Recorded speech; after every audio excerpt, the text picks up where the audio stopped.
Hello mga Inyens! Good morning! DCB TV. This is Pugito sa YouTube channel. Click ko sa button para mapis sa video ni upload ko. Mga Inyens, update tayo ngayon sa tabing dagat Inyens kasi nung nakaraan maraming huli. May biyaya ang Panginoon dito sa tabing dagat sa mga isda dito. Pero ngayon mga Inyens, walang nakalaot. Mga Inyens, so malakas naman yung alon. Walang nakalaot mga Inyens. Ayun po mga Inyens, ang bangka dito sa tabing dagat. Pero yes, may maraming naliligo din.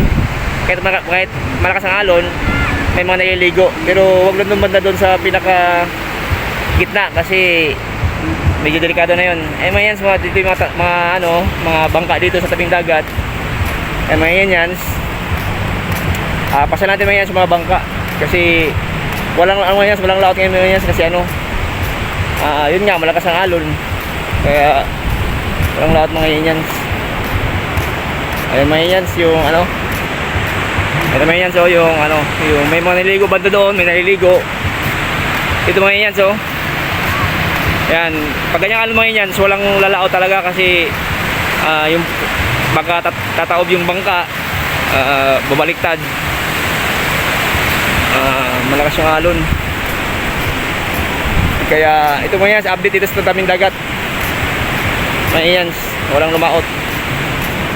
And mga Inyens,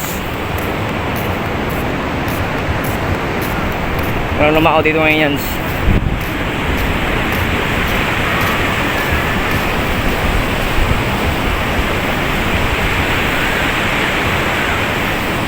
Okay mga Inyens,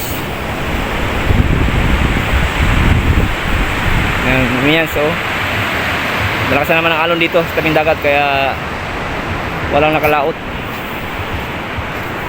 So yun lang mga Inyens, yung tabing dagat update natin ngayong umaga, no mga Inyens. Salamat sa panonood sa video ko.